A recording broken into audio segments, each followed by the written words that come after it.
4 missile salvos, 40 minutes. Sirens across central Israel. Explosions near Tel Aviv. A missile lands meters from a major power station. Iran is not pacing itself anymore, and Israel is hitting back, striking cruise missile facilities inside Tehran. Both sides are testing limits, but neither is finding one.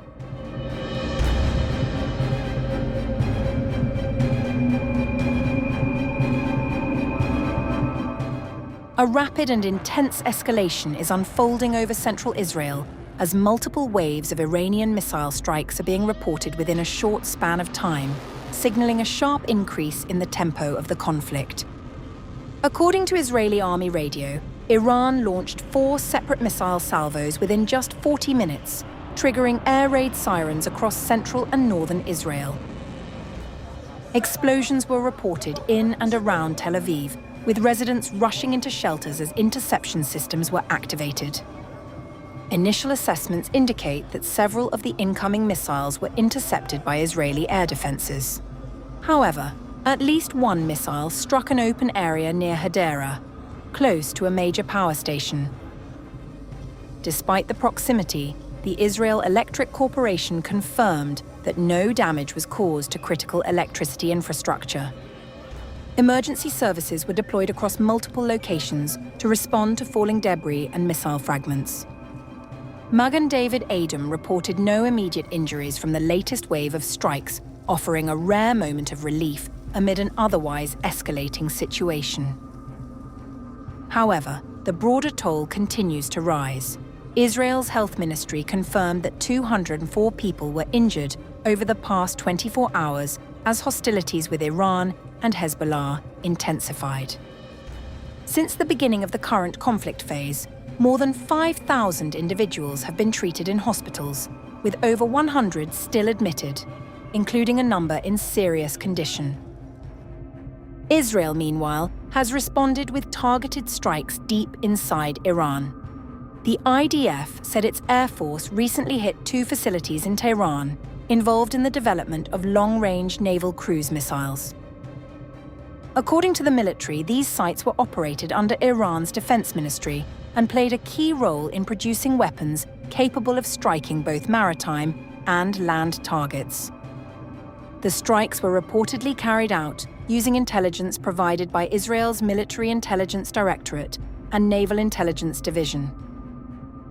Taken together, the events of the past 24 hours highlight a conflict that is intensifying both in scale and sophistication. Iran's rapid-fire missile waves and Israel's deep strike capabilities point to a dangerous cycle of escalation, where each side is testing the limits of the other. With civilian populations increasingly caught in the middle, the question is no longer whether the conflict is escalating, but how far it is prepared to go.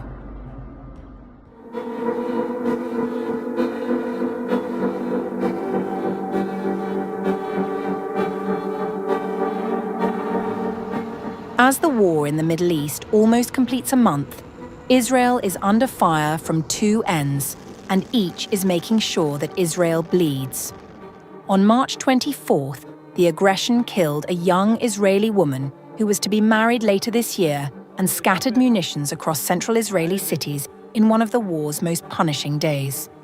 In the north, a Hezbollah rocket struck near the Mahanaim junction in the Galilee, killing Nuriel Dubin, a 27-year-old youth counselor and reservist soldier who had gotten engaged in September 2025 and was planning her wedding for September this year. We arrived at a difficult scene. In a ditch on the side of the road, we saw a woman unconscious with severe shrapnel injuries. We performed medical assessments, but she had no vital signs, and we were forced to pronounce her dead at the scene. 2 others were lightly wounded in the same attack. Hezbollah fired some 30 rockets towards the Rosh Pina area, alongside drones that triggered sirens across the north. Then came the cluster bombs. Iran fired 13 missile salvos throughout the day. Of the 2 ballistic missiles fired in one salvo, one was intercepted. The other was not. It broke apart over Bnei Brak, releasing multiple bomblets that scattered across residential streets, wounding 9 people, including 6 children and a woman in her 80s. More bomblets came down on Petah Tikva, Givat Shmuel, and Rosh Hayin. Cluster munitions work by dispersing dozens of smaller explosives over a wide area, making them among the most indiscriminate weapons in use today. A resident near one of the Bnei Brak impact sites told INET, "We went into the shelter, and there was a boom that I've never heard in my life. The road was full of shards and smoke. It was really scary. My ears were ringing." On the military side, the IDF said it struck Iran's primary explosives production facility near Isfahan, a site previously targeted during the Israel-Iran war in June and since rebuilt by Tehran. Israeli jets dropped over 120 bombs on Iranian targets that day, hitting ballistic missile launch sites, weapons facilities, and air defense systems. Iran, meanwhile, accused the US and Israel of striking its Bushehr nuclear power plant, saying a projectile had landed within the compound. The UN nuclear watchdog confirmed the hit, but said the plant sustained no damage. IAEA Director General Rafael Grossi has called for maximum restraint to avoid nuclear safety risks. Since the war began on February 28th, Iran has fired over 400 ballistic missiles at Israel. The IDF says it has intercepted 92% of those aimed at populated areas. On March 24th, the remaining 8% looked like this.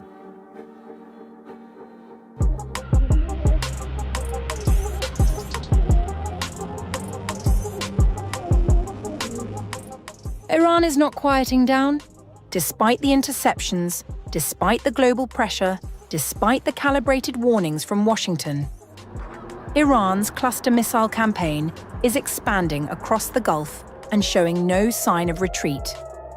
The skies above the Persian Gulf have become a proving ground. In a single coordinated night, Tehran struck 3 Gulf states. First, a cluster munition landed in Bahrain. Iran struck the Sheikh Issa Air Base and the American military facility in Jaffa. Multiple explosions lit up the night. Ambulances rushed toward impact sites. For the first time in this conflict, a weapon designed to scatter smaller bomblets across wide areas had been used against Gulf soil. Cluster munitions are not precision weapons. They are weapons of area denial, designed to saturate a zone, to make open ground deadly, and to keep people from moving. The United Arab Emirates responded almost simultaneously. The country's National Emergency Crisis and Disaster Management Authority issued a public alert, saying its air defenses were currently responding to incoming missile threat from Iran, and urged citizens to remain in a safe place. To the north, Saudi Arabia's Ministry of Defense confirmed it had intercepted 1 ballistic missile headed for Riyadh, while a second fell in an open area. A drone was also intercepted in the eastern province. What unfolded on March 22nd and into the 23rd was not a series of isolated strikes. It was a coordinated campaign. Iran was not firing randomly. It was testing coverage, probing defenses, and demonstrating reach. The cluster munition, a weapon banned in over 100 countries, had now become Iran's weapon of choice across the region. Then came Israel. By the time the 4th Iranian ballistic missile of the day arced into Israeli airspace, it was already clear this was unlike previous barrages.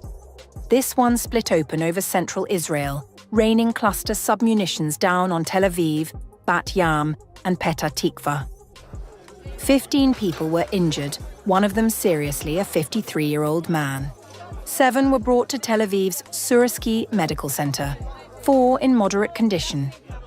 Bomblets struck a residential building in Jaffa, a soccer stadium in Tel Aviv, and a fire broke out in a residential area in Petah Tikva. Footage of the impact spread within minutes. But these strikes were preceded by something worse the night before. On March 21st, 2 Iranian missiles carrying conventional warheads of hundreds of kilograms of explosives struck the southern cities of Dimona and Arad. Air defenses had engaged both projectiles and failed. As of March 22nd, 36 people remained hospitalized. 19 of them children.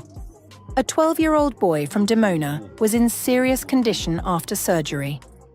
31 people from Arad, including 18 children, were still being treated at Soroka Medical Center in Beersheba.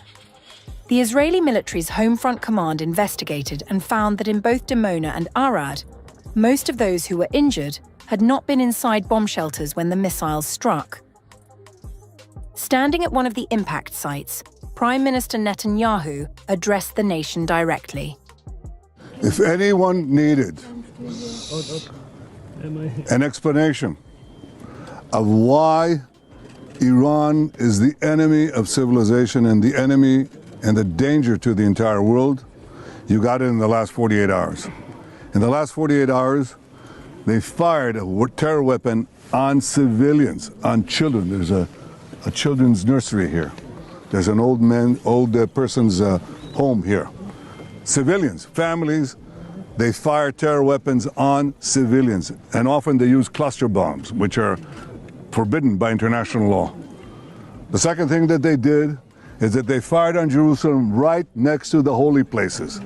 They sent ballistic missiles that could have destroyed the Church of the Holy Sepulchre, the Al-Aqsa Mosque, and the Western Wall. The three holiest sites to the three monotheistic religions, they don't care. They're firing on everyone.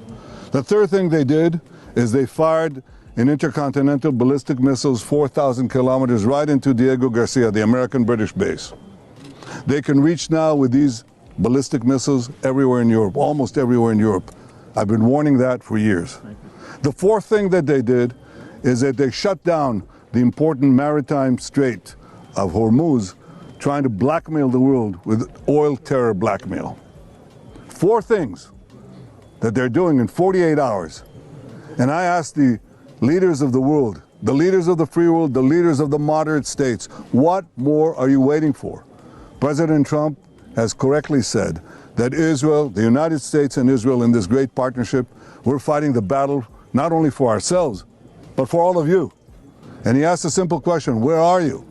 And it's time to heed President Trump's call, his leadership, and his vision, not merely for our sake, but for your sake. The IAF assessed that the missiles used in the Dimona and Arad strikes were likely from the Gadra family of projectiles, a known Iranian ballistic missile. The two failed interceptions, it said, were unrelated errors, and the fact that they struck the same region within 2 hours was entirely coincidental. Since the war with Iran began on February 28th, a total of 4,564 people have been taken to hospitals in Israel as a result of the conflict. 15 civilians and foreign nationals have been killed inside Israel by Iranian missile fire. 4 Palestinians in the West Bank have also been killed. Iran, in a single day, struck Bahrain, threatened the UAE, fired at Riyadh, and rained cluster munitions on Tel Aviv. Whatever this conflict was on February 28th when it began, it is something considerably larger now.